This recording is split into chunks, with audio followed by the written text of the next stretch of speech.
माहित नाही ह्या दोनची कशी उत्तर आता आपण जरी घेतो ना लेवलवर नाही घेतो कारण मला माहिती आहे लेवल वाढवून सगळा अभ्यास करायला ना तर ते बाकीचे सगळे इझी वाटतं.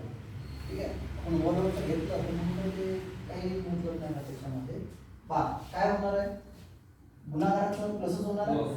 मग आता प्लस करताना काय करू अरे वरच्याशी प्लस कर ना. आपण व्यवहार्य पूर्णांक शिकलो का नाही शिकलो म्हणून हे शिकलो नाही का याची बेरीज कशी करायची म्हणून शिकलो ना. मग छेद सारखे आहे तर वरची काय होणार बेरीज होईल ना. मग बेरीज झाली तर 3 ने किती होते 4 4/2 होते का तर 2 दुने 4 म्हणजे 5चा घात किती आला 2 5चा घात 2 म्हणजे उत्तर किती येते.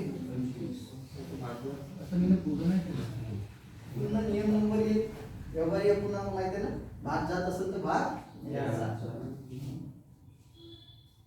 कळलं दादा.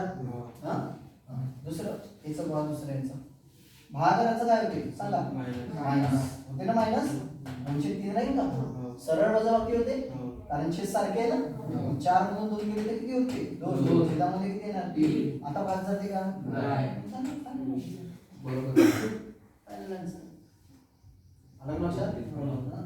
तिसरं बघा गुणाकाराचा प्लस होते का 1/2 प्लस इथे कन्वर्ट करू ना 4 3 12 13 14 14 चे किती होते 4 पण तिच्यात बघा भाग जाते माहिती का छेद समांतराची गरज नाही दुसरा भाग जाते 2 दुने 2 साठी